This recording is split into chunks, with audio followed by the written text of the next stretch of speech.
කලා නිර්මාණ නවලිපියුම් සහ නිර්මාණශීලීත්වය දුක සතුට විනෝදය සහ ජීවිතය අධ්‍යාපනය විද්‍යාව තාක්ෂණය හා ගවේෂණය එන්න එකතු වෙන්න මේ හැමදේම ගැන අපි කතා කරමු. නිර්මල TV The Sense of Purity.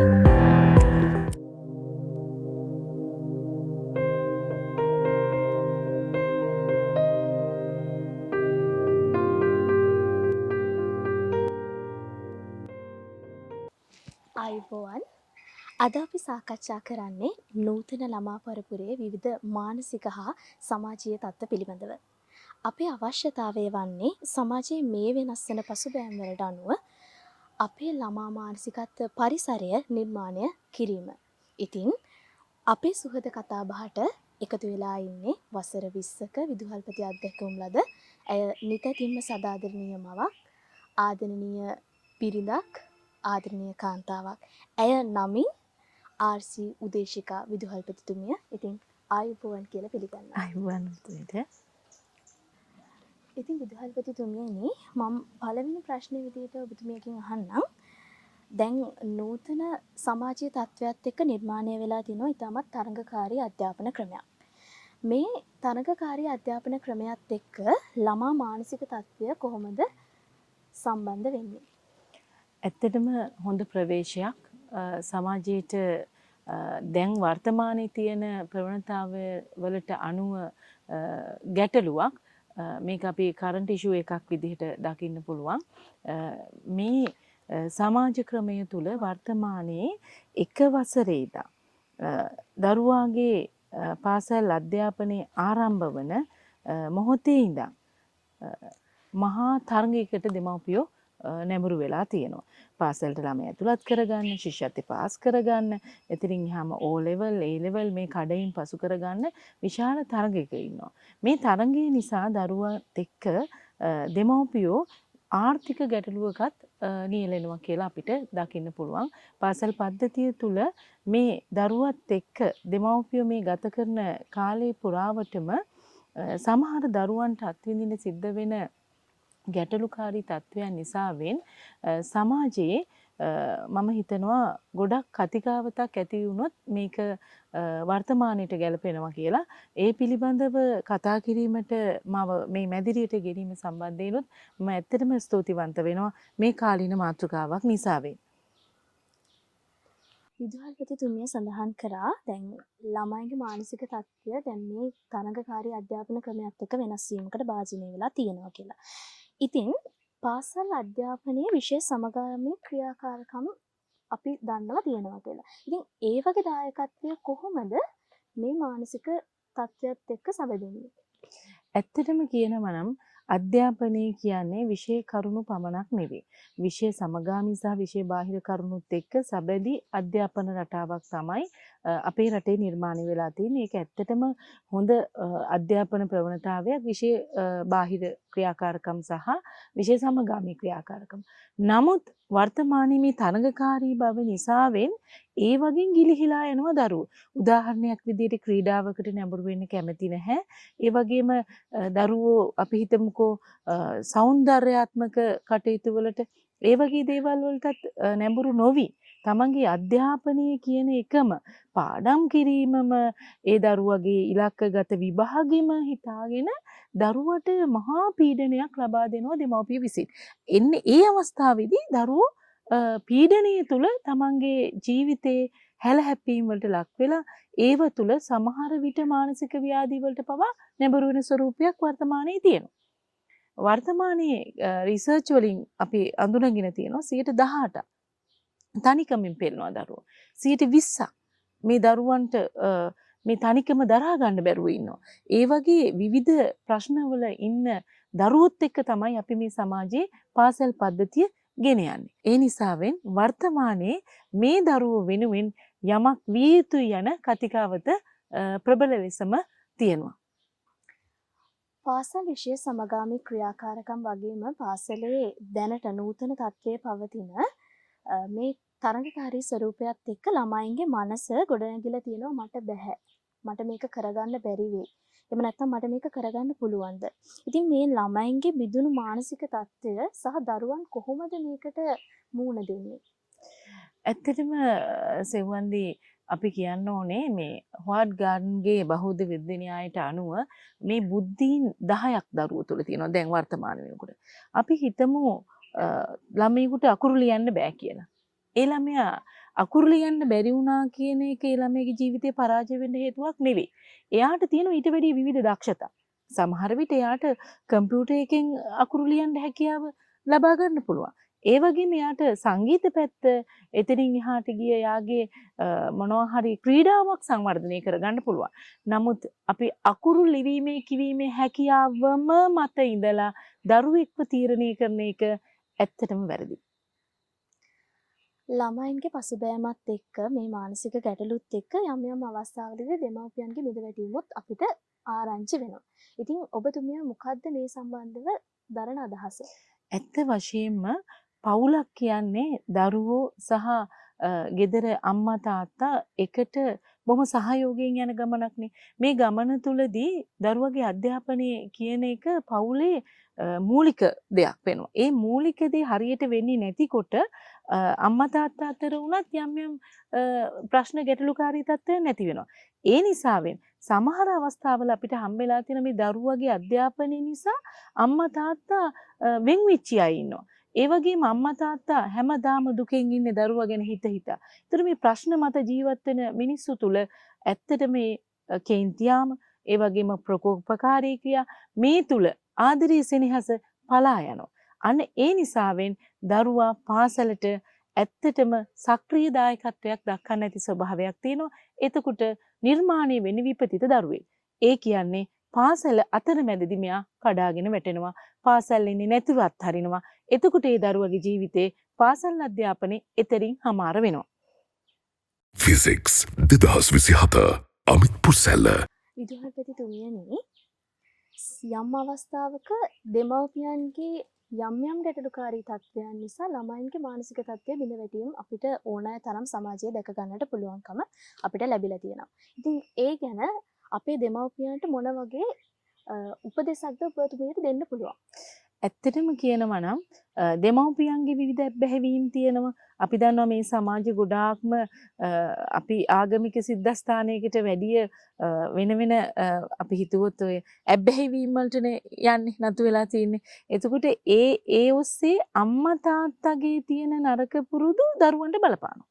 දැන් උදාහරණයක් විදිහට තාත්තා ડિප්‍රෙෂන් රෝගියෙක් නම් ඒකට බෙහෙත් තරම් ඇත්තටම මාසෙන් දෙකෙන් හොඳ කරගන්න පුළුවන්කම තියෙද්දි එයාලා ඒක නොසලකා හරිනවා. එතකොට මේ දරුවට ඒක බලපානවා. එතකොට දරුවෝ ඒ තාත්තා අම්මා කරන ක්‍රියාවන් තුළ ඒව උදාහරණයට අරගෙන දරුවාගේ තමන්ගේ ජීවිතේ ඉදිරි අනාගතේ සපුරා ගන්න සූදානමින් ඉන්නවා. අන්න ඒ අවස්ථාවේදී අධ්‍යාපනයේට ඒක විශාල කරදරකාරී තත්ත්වයක් දරුවට උදා වෙනවා. එතකොට ඒ උදාවීම තුළ දරුවා පාසල එපා වෙන ස්වරූපයකින් කටයුතු කරනවා.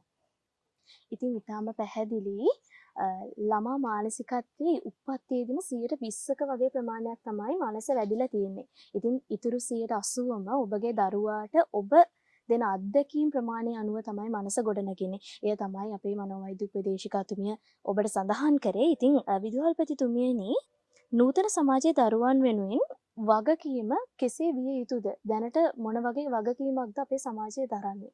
ඇත්ත වශයෙන්ම කියනවා නම් අපි මේ දරුවා සමාජගත කරනකොට අම්මා තාත්තා කියන සාධකයට අමතරව මේ පවුල කියන සාධකයට අමතරව මේ සමාජයේ කියන ආයතනය තුලින් දරුවාට වෙන්න ඕනේ ගොඩක් දේවල් තියෙනවා. ඒ කියන්නේ දරුවෙක් අපි පාසලට ආපුවාම ඒ වගේම මේ සමාජයේ දරුවා හැසිරෙනකොට ඒ දරුවට ජීවත් වෙන්න ඕන වටපිටාව සකසලා දෙන්න වැඩිහිටියෝ වගවීමෙන් යුතුව ක්‍රියා කරන්න ඕන. අනේ වචනේ මම මෙතනට දානවා වගකීම නොවේ, ඒක වගවීමක් විය යුතුයි. එසේ නැති වුණොත් අනාගත පරම්පරාවට මේ තියෙන මට්ටමින් මේක සංවර්ධිත මට්ටමකට යන්න බෑ. තිරසාර සංවර්ධනයකට කොහොමත් යන්න බැරි වෙනවා අපි අපේ දරුවෝ ටික රැකගත්තේ නැත්තම්. මේ වෙනකොට දරුවෝ 120ක් මේ කාන්සාවෙන් පෙළෙනවා නම් එතකොට අපි අනාගතයක් ගැන කොහොම කතා කරන්නද? ඒ නිසා පාසල තුලින්ම මේ දරුවට මේ කාන්සාව මගහැරිලා මේ දරුවගේ අධ්‍යාපනයේ හොඳ ප්‍රතිඵලයක් ලබාගෙන අධ්‍යාපනය කියන්නේ අපි හිතුවොත් මේ විභාග ප්‍රතිඵලම නෙමෙයි. සමබර පෞරුෂයකට වැදගත් වෙන තවත් අංග ගොඩක් තියෙනවා. අපි අනාගතයේ බලාපොරොත්තු වෙනවා ඔබට ඒ ගැන දැනුවත් කරන්නට.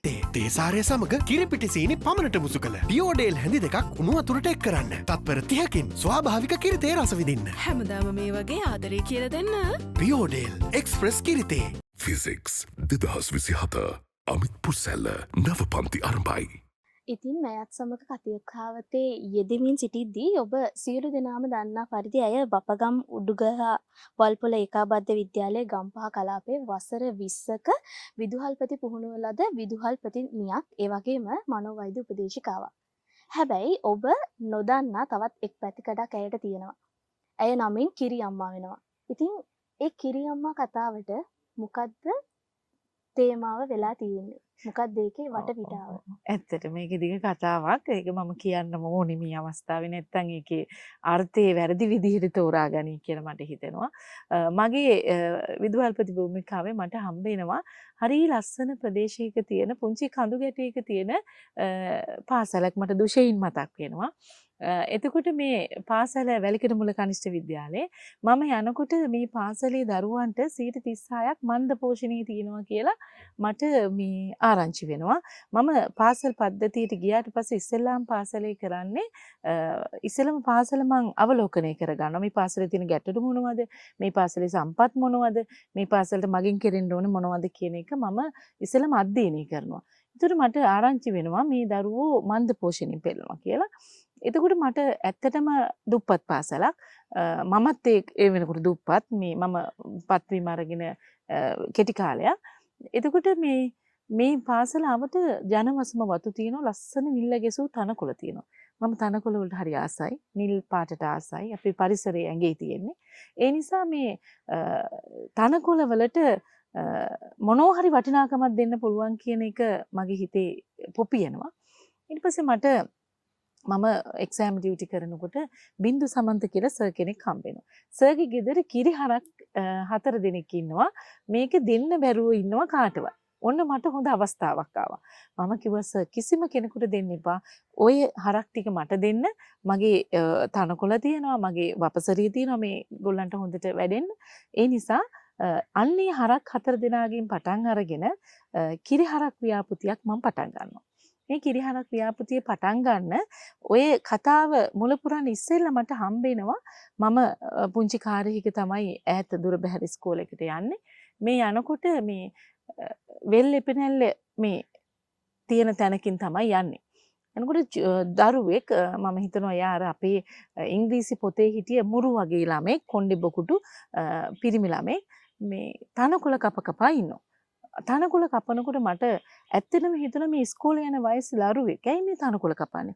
මං කාර් එක නවත්තලා දරුවගෙන් අහනවා පුතේ මේ තනකොළ කාටද? ඔයා මේ රස්සාවක්ද කරන්නේ? නෑ. මම මේ තනකොළ ටික අපේ මාමගේ හරක්ට කපලා දුන්නාම මට කීයක් හරි හම්බ වෙනවා. මම ඉස්කෝලේ යන්නේ නැතුව මේ වැඩේ කරනවා.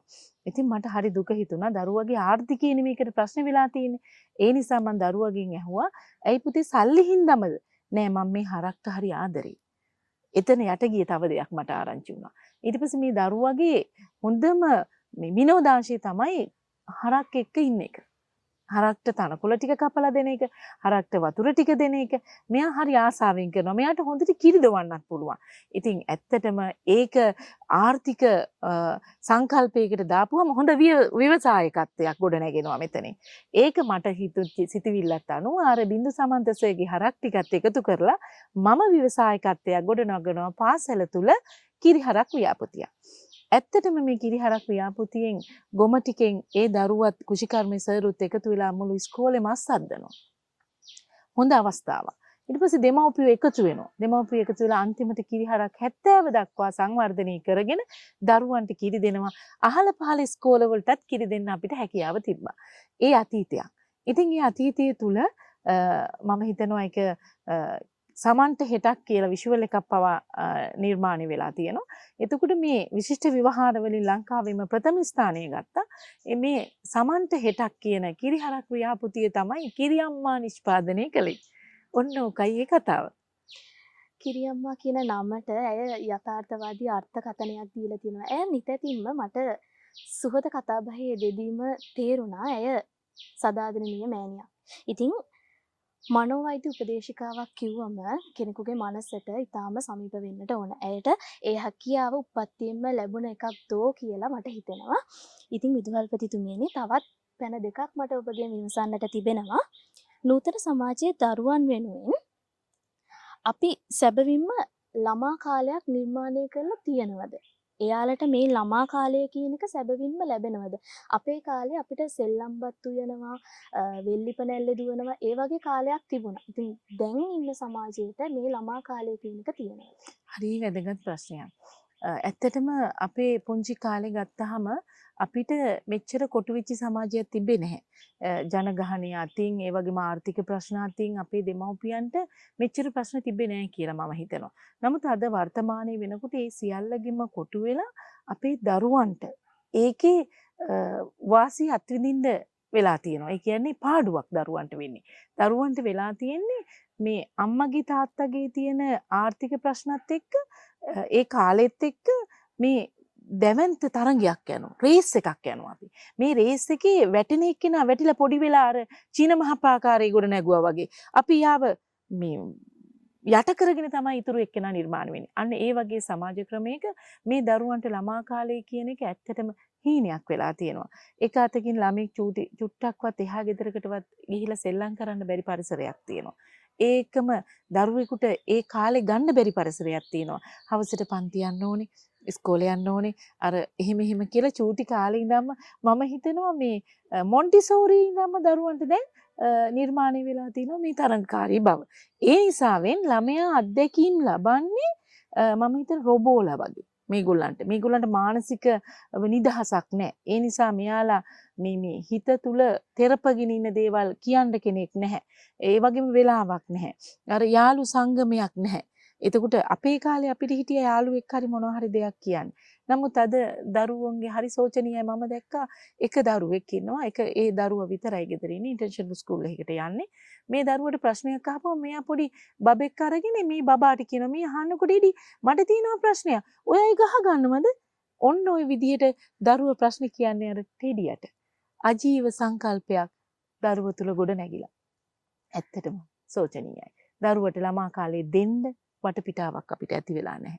ඒ නිසා මම හිතනවා අපි මේ පරිසරයේ ඉන්නකොට මට හරියම සිසිලසක් දැනෙනවා. සෙවඳි මේ වගේ දරුවන්ට පරිසරයත් එක්ක බද්ධ වෙච්චි ජීවිතයක් ගත කරන්න තියෙනවනම් අපිට පාසල් වල උනත් පුංචි පරිසර ඒකකයක් වගේ හදලා මේ දරුවන්ට මේ කුරුල්ලන්ගේ හඬ ඇහෙන්න, ඒ වගේම ගස්වල සිලිසිලියේ විඳින්න, වතුරක තියෙන ඒ ජල දහරාවේ හඬ ඇහෙන්න තියෙනවනම් මේ ස්වභාවික සම්පත් වලින් තියෙන ඒ නිරාමිස ප්‍රීතිය දරුවෝ අත්විඳීවි. ඒ තුල මානසික සහනයක් දරුවෝ ලබාවි කියලා මම විශ්වාස කරනවා. ඇගේ ඒ පද ගැලපීම නිතතින්ම නිවැරදි. මොකද කියනවා නම් සබා දහමත් එක්ක නිර්මාණය වෙච්ච අපේ මනස, ළමා මනස නිතතින්ම සූපපත් කරනවා. ඉතින් අවසන් පැනය තමයි මම මේ යොමු කරන්නේ ඔබතුමියට. දැන් අපේ ළමා ආකල්ප යහපත් තත්වයකට පත් කරන්න අපි මොන වගේ මෙවලම්ද මේ නූතන සමාජ ක්‍රමය තුර යොදා ගන්න ඕන? ඇත්තටම අපි දැන් තාක්ෂණයනේ අපිත් එක්ක තියෙන්නේ. මේ තාක්ෂණය හඹා යන්න අපිට කවදාකවත් මේකෙන් ආපස්සට එන්න බෑ. අපි එහෙම හිතුවොත් ඒක මුලාවක්. ඒ නිසා මේ තාක්ෂණයත් එක්කම අපිට පුළුවන් මේ දරුවන්ට දැන් උදාහරණයක් විදිහට මේ අපිට ගෙදර ඉඳන් බණ අහන්න ප්‍රවේශයක් ගන්න පුළුවන්. හරි. ෆෝන් එක පාවිච්චි කරනවා නම් අන්න ඒකෙන් අපිට සීමාවක් දාන්න පුළුවන්. හරි. මෙන්න මේ බණපද ටික ඔයා අහන්න ඕනේ. මෙන්න මේ භාවනා ක්‍රමය ඔයා අඳුන ගන්න ඕනේ. අන්න ඒ වගේ දරුවෙකුට තාක්ෂණයනොත් ඒකේ හොඳ පැත්ත. දැන් මේ අපි කරන වැඩසටහන හිතන්නකෝ. අපි මේ දරුවන්ට ආමන්ත්‍රණය කරන්න හදන්නේ තාක්ෂණය ඔස්සේ. ඒ නිසා අපිට තාක්ෂණය නැතුව ජීවත් වෙන්න බෑ. ඒ නිසාවෙන් මේ තාක්ෂණයේ එක්කම දරුවගේ ජීවිතයට යහපත් දේවල් බද්ධ කරන්න අපිට පුළුවන්. හොඳ ආකල්ප ටික, ඒ වගේම මේ සමාජයේ මැකිලා ගිය අපේ සාරධර්ම ටික, මෙන්න මේ ටික දරුවන්ට දෙන්න මේ මාධ්‍යම භාවිතා කළා නම් අපිට මේක තව ටිකක් හොඳ අතට හරව ගන්න පුළුවන් කියලා මම විශ්වාස කරනවා. ඒත් එක්කම තමයි පාසල් පද්ධතිය තුළ මම දන්න විදිහට දැන් ওই වාර්තාවලට අනුව 20%ක් විතර කාංසාව තියෙන දරුවෝ ඉන්නවා. එතකොට අපිට අපේ පාසලේ උපදේශන සේවාව ගොඩක් විධිමත් කළොත් ඒක එහෙමම අපි හැම එක්කෙනෙක් කියලා නෙමෙයි මුළු ගුරු සංහතියෙම උපදේශකයෙක් විදියට කටයුතු කරනවා. ඇත්තටම පාසල් තුල ඒක වෙනවා. නමුත් මේක හංගගෙන ඉන්නවා දෙමව්පියෝ. මේක එළියට දෙන්නේ නැහැ. මගේ දරුවට කේන්ති යනවද? මගේ දරුවා අද ගෙදර ආවේ ෆෝන් එක පොලේ ගහලාද? මගේ දරුවා අද කෑම කන්නේ නැතුවද ආවේ? ඒ කිසි දෙයක් කියන්නේ ඒ ඔක්කොම හංගගෙන ඉන්නවා. නෑ. මේම දරුවෙක්ගේ මොනෝ හරි මනෝමූලික තත්ත්වයේ තුල ගැටලුවක් තියෙනවා නම් ඒක සංගගෙන ඉන්න එපා. ඒක මහා පිළලයක් බවට පත් වෙනවා. ඒක තමයි අපි මේ වැඩසටහනින් දෙන්න ඕනේ හොඳම ආදර්ශේ. අන්න ඒ වගේ දරුවෝ ගෙනල්ලා අපිට ඒ දරුවන්ට සුබග දෙයක් කරන්න අපි ඉදිරිපත් වෙනවා කියන අපේ පණිවිඩයත් අපි මේකෙන් දුන්නොත් මම හිතනවා ඒක මේ රටටම කරන හොඳ ආදර්ශමත් වැඩසටහනක් වේවි ඔබතුමීලාගේ මේ ව්‍යායාමය. ඉතින් මනෝවෛද්‍ය උපදේශිකා තුමිය කිව්ව ආකාරයට අපි සකපෝරුවේදීමයි අපි මැටි බඳුන සකස් කිරීම පටන් ගන්නට ඕන. සකසා නිම වූ මැටි බඳුනක් අපිට කවදාවත් වෙනස් කරන්නට බෑ. ඉතින් ළමා මනස හැදෙද්දිම උන්ට අවශ්‍ය යහපත් උපදේශන සියල්ල කැටි කරගන්මින් ආදරය සෙනෙහස ඇතුවයි ළමයෙක් හදන්නට ඕන. ඉතින් අපේ වැඩසටහනට එක්වුණු මනෝවෛද්‍ය උපදේශිකා උදේශිකා මෙතනිනි